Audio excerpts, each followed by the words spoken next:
Port fans, let's review last night's game. It's going to be tough, and I know we're all hurting, but let's do it anyway. Here's my review of Port Adelaide versus West Coast in the Elimination Final last night. Excuse my voice, as you would tell, I lost it last night, and, you know, threw everything at it. 41,000 that were there last night were as loud as anything I've ever heard. And before we divulge into this game, I just want to say that Port fans should be absolutely, what's the word? Proud. Just proud of themselves. Because even when we were 29 points down or something, you were still cheering loud. You were still cheering, still trying to get behind the boys, and it was just phenomenal to be part of, and I'm just so proud to be a Port fan because of it. And we're going to get knocked. We're going to get discriminated. We're going to get shat on, let's just say, by other fans when we call things that don't necessarily name us. They don't belong. And I think it's just ignorant from other people to say otherwise, because, you know, we're probably one of the loudest in the league. I mean, you can argue otherwise, but it's 41,000 last night. 40 of that would be Port Adelaide, easily. And we were phenomenal. And yeah, that's all I have to say based on the fans. I mean, yeah, 41,000, we'd like to have more. And yeah, probably 2,000 tickets left. Where were you, the rest of you? Should be ashamed in that part, but other than that, 41,000 is not bad. And we were loud, and we almost got across the line. Yeah. That's all I got to say. So, Port fans, be proud of yourselves, because you were phenomenal last night, and you couldn't have done much more. This review will probably be just raw emotion, because still coming down from last night, still trying to, you know, digest what happened. It's something that I can't believe happened. I haven't even written notes for this review. I just wanted to do it based on pure emotion. There's a lot of things going through my head right now.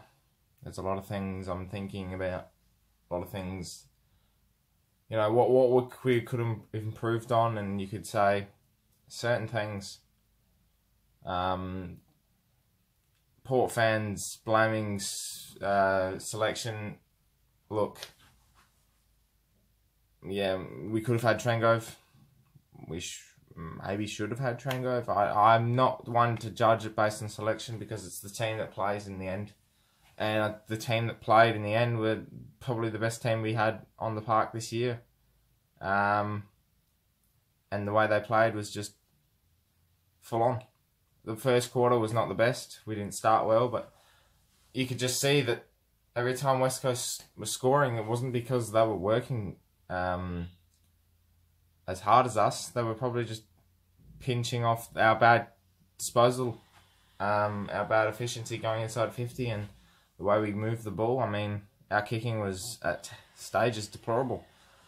And it shows on the scoreboard that 10 goals 16 is something that we really need to work on. And it's now another final that we've had cost us with kicking. You look back at 2014, where we kicked too many behinds in that prelim, and it cost us a grand final spot.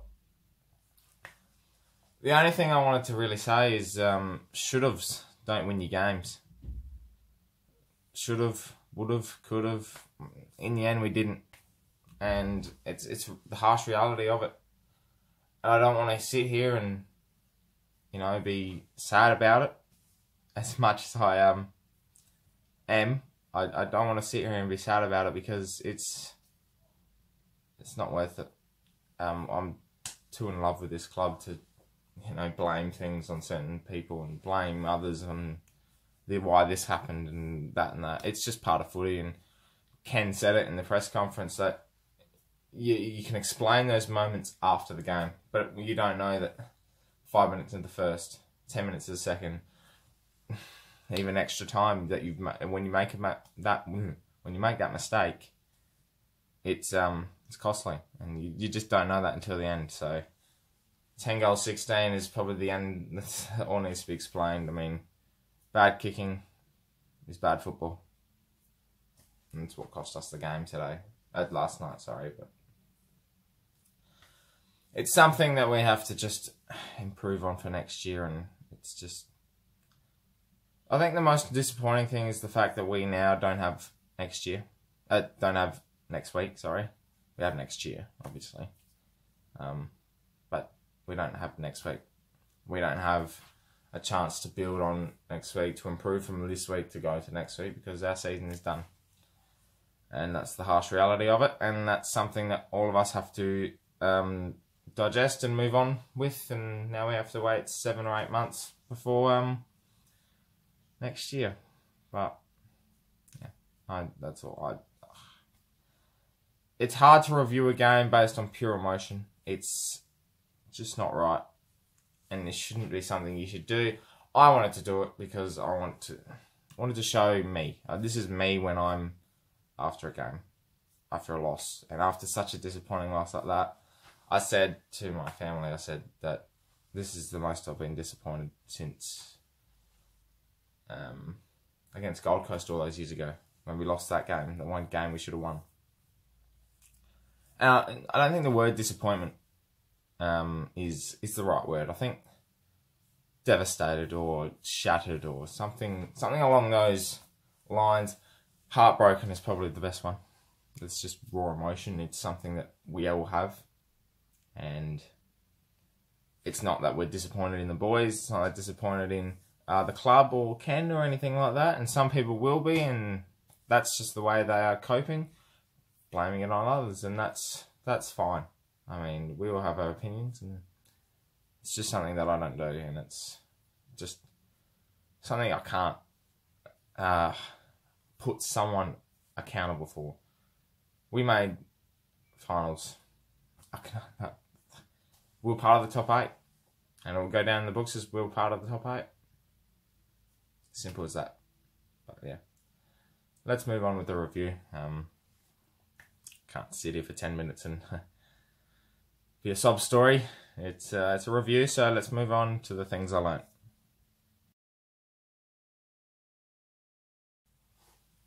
So, as I said before, I didn't write any notes. I didn't put anything down. These are simply the things I learnt from last night. And the most obvious one is bad kicking is bad football. I said it last week on the Portraits podcast. If we kick straight, we'll win. We absolutely dominated West Coast. Again, the 3rd time this year. It's the same story. First game at Adelaide Oval, didn't kick straight. We didn't win the game. Kick straight against West Coast in Perth. We won the game. West Coast really love coming over here. They've won 4 or 5 of the last 6. 5 of the 6 times they've come here. 4 of them against Port. It's hard to really digest this. It's really hard to explain. Bad kicking, bad football. The next thing I learnt, that free kick at the end of the game, if you want to pinpoint a moment, I've been asked this a few times, whether or not I thought it was a free kick, and look, for me it's 50-50. The rules there to be applied in terms of if you shrug, duck, all of that, to get a free kick, it's not a free kick, it's play on. And all those things occurred with Luke Shuey, and that explains itself really. 50-50. He did get him really high in the end, so maybe that could have been the free kick. But in terms of how he got him at the start, he started low-ish, around the shoulder height, just under, and that's not a free kick. If he gets him before, and then it slides up, shouldn't be a free kick. And that's the rule that should be implemented, but it hasn't yet. So yeah. That's the other thing I learned. And also, on a positive note, how good is our youngsters? How one of the youngest teams to play a final, I think it was. Someone he said to me, one of the youngest teams to play a final. Dougal Howard, Todd Marshall, Darcy Byrne-Jones, Dan Houston, Riley Bonner, Dougal Howard. There's a couple more I'm going to miss, obviously. But they were fantastic last night. Dougal down back. Tommy Cleary on Josh Kennedy was phenomenal. Carl Amon is one that, in particular, that's unique. I mean, he reminds me of. He's got the what's the word? Qualities of a very good player, and he just needs to polish off his work. But other than that, he's a ball magnet. He had 25 odd possessions, I think it was. And he's just a ball magnet, and I think he needs to. If he polishes up his kicking, he's going to be one of our best players in the next few years. That's for sure. But yeah, youngsters were good. That's all I have to say. That's the things I learned.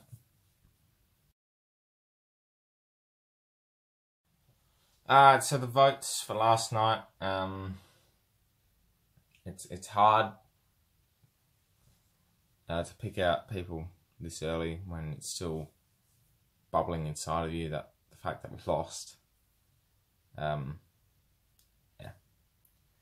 But 3 votes obviously for a loss. So first vote goes to Darcy Byrne-Jones. He was courageous last night. He took some valuable marks. He just was hard at the ball. He got the ball for the play to set up the play all the way from defence to attack.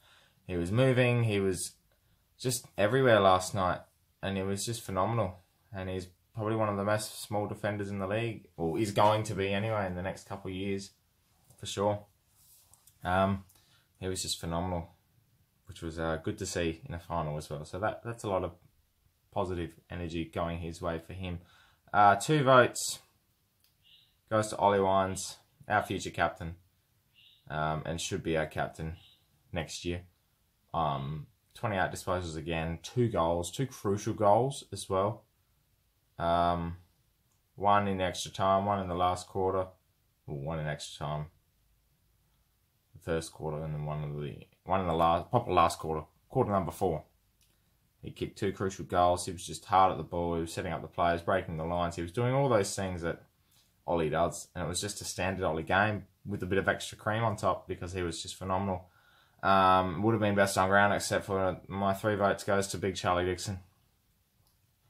Without that bloke last night, we wouldn't have won. We wouldn't have been anywhere near the game. He's the one that kept us in the game. He's the one that got us back in the game. His ferocious tackling, his hands at the ball, his ground ball work, his goal kicking was a bit off, but 3 goals, 6, yeah, you could argue, but he kicked 3 crucial goals, and he was just phenomenal. It was just something that we all hoped for, and we finally, I think, found ourselves a great key forward again. He's in the form of his life now, and going into next year, Charlie Dixon's going to be a masterstroke. And if he can polish up his goal kicking a bit, as they all should, we're going to have a future treadway on our hands, because he's fantastic, Charlie Dixon, and deserves the 3 votes. And he defined Port Adelaide last night. That sums him up. Defined Port Adelaide, Charlie Dixon last night. Never gave up, always fought. Ferocious. So well done, Charlie Dixon, and the 3 votes for last night. So that's it, Port fans. My review for our elimination final against West Coast. Let me know how you found the game. It's going to be tough to swallow for most of us for the coming days, and the only positive is we hope they come back hungry and better for 2018, and they put it in their stride and really push for a top 4 spot, and hopefully next year could be Port Adelaide's year. You just never know in AFL footy. To sum it up, last night's game was just the epitome of 2017. If you're a neutral supporter and you watched that game, you would have been absolutely mesmerised with AFL footy. It was not the best skill-wise, but it was the best game of the year by far. Obviously, as a Port fan, it's not the best, but you got to take what you get. So, unfortunately, Port Adelaide got what they deserved last night, and that's because of bad kicking. Bad kicking for goal, but yeah, that's that. So, all I have to say is on to 2018. I'll do a season review of this year probably next week. Just divulge into the key moments of the year, some of the highlights, lowlights, and everything in between. Some specialties will come out over the coming weeks too. Little features on the channel that I'll do that hopefully you may like. But yeah. Obviously, if you're new to the channel, please subscribe. If you're a Port fan, get on board the pair train, as I'm calling it now.